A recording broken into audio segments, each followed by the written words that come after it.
Euzubillahimineşşeytanirracim. Bismillahirrahmanirrahim. İnna lillahi ve inna ileyhi raciun. Hepimiz Allah içiniz, Allah'tan geldik ve ona döneceğiz. Ölüm haktır. Hepimizin yoludur. Ancak Mehmet Yavuz gibi genç bir kardeşimizin henüz davanın baharında en verimli bir çağda faydalanacağımız, toplumun tam yararlanacağı bir çağda Rabbimizin bizden alması bizi derinden üzdü. Bizi vakitsiz yakaladı bu ölüm. O Rabbine kavuştu. Rabbim mekanı cennet eylesin. Uzun bir süre hastalık yaşadı. 6 ay gibi uzun bir hastalık yaşayarak Rabbim herhalde onun günahlarını temizledi. Biraz günahları varsa da onları da aldı ondan. Böyle ak sütte yıkanmış gibi tertemiz huzuruna aldı. Bizden aldı. Birkaç defa ziyaret etmiştim hastanede. En son ziyaretimde gittiğimde uyuyordu. Kardeşi yanındaydı. Dedi, uyandırmasanız iyi olur. Bu gece boyu hiç yatmamış dedi. Yeni uyumuş. Öyle baktım, süzdüm. Fakat uyandırmaya kıyamadım. O halde bıraktım. Allah'ım sana emanet dedik. Ölüm gelse haktır. Hepimiz öleceğiz. Nihayet bu umumi bir yoldur. Ama bunu bize bağışlasaydın ya Rab dedim. Bir müddet daha bize bağışlasaydın. Buna ihtiyacımız vardı. Ama Allah Celle Celaluhu kendi ihtiyaçlarını bizim ihtiyaçlarımızın önüne koyar. Belki onu kendi yanına almak istedi ve aldı. Rabbim mekanı cennet eylesin. Gani gani rahmet eylesin. Onun yaşadığı o dinamik ruhu, o fedakarlığı, o cesareti, o hazır cevaplığı, o fesahat-ı belagatı yeni neslimize nasip eylesin.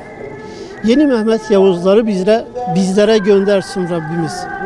Hepimiz buna hazır olmalıyız. Ölümdür. Her an hepimizin kapısını çalabilir. Rabbim son nefeste iman ile, güzel böyle bir akibet ile, böyle müminler topluluğunun dualarıyla, Kur'an'la bizleri kendi huzuruna alsın diyorum. Ona gani rahmet eylesin. Yakınlarına, bağlı bulunduğu, mensup bulunduğu camiaya ve tüm müminlere sabr-ı cemil diliyorum. Allah hepimize sabırlar versin. Öncelikle bütün Müslümanların başı sağ olsun diyorum.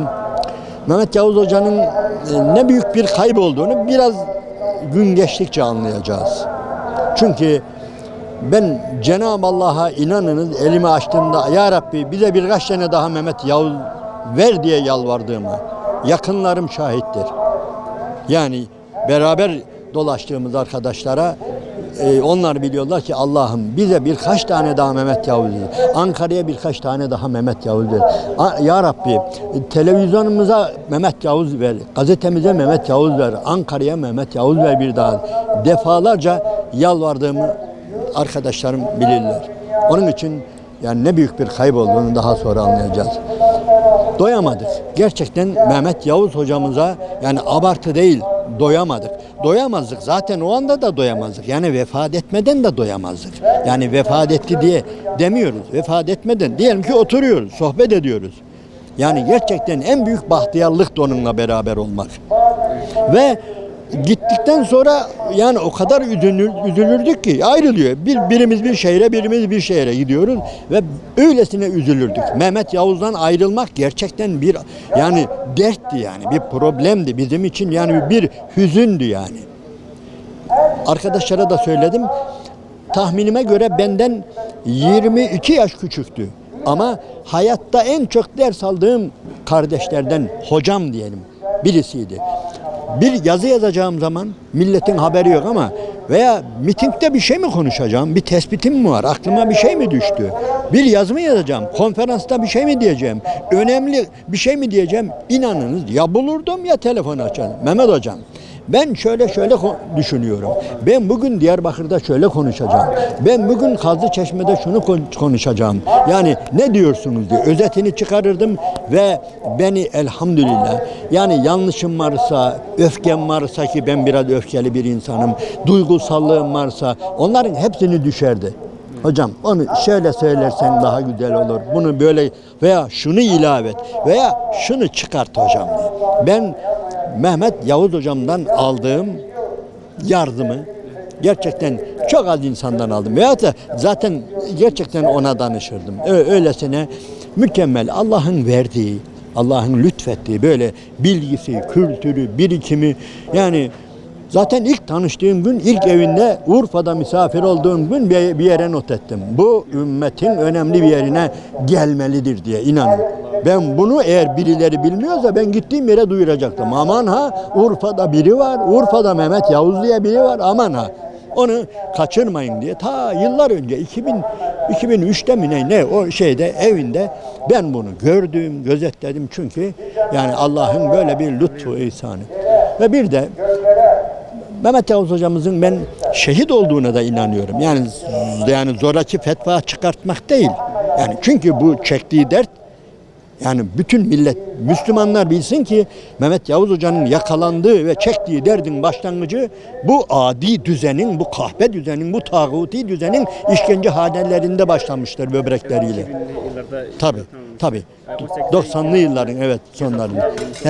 O zaman o işkenceci şeyleriyle başlamıştır, işkencelerle başlamıştır. Onun için biz ayrıca onun gerçekten şehit olduğunu, zaten Allah yolunda koşturuyordu. Şehit olduğuna inanıyordu. Tekrar bu ümmetin başı sağ olsun. Cenab-ı Allah'tan niyazımız ya Rabbi tez zamanda bize yine Mehmet Yavuzlar ver. Biz şiddetle Mehmet Yavuzlara ihtiyacımız var.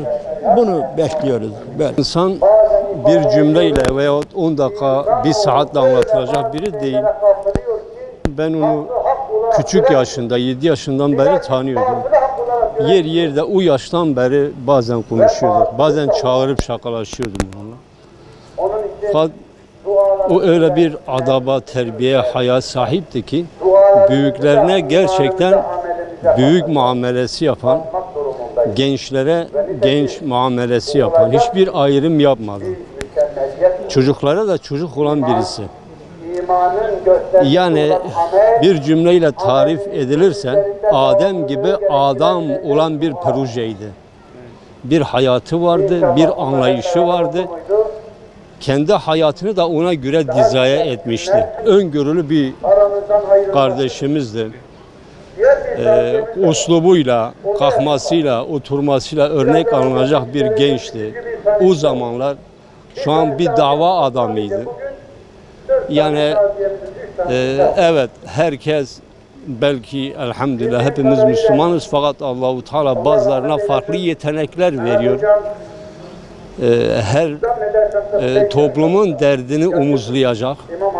Belki bizim görmediğimiz bu mazlumların sıkıntılarını, dertlerini veya bizim hiç böyle temas etmediğimiz konuları görüp halk arasında biri olduğu için onları sürekli gündeme getiren, yani halkını düşünen, sadece diyelim ki inanmış kesimi değil, genel mustazafları, fakir fukarayı düşünen bir yapıya sahipti.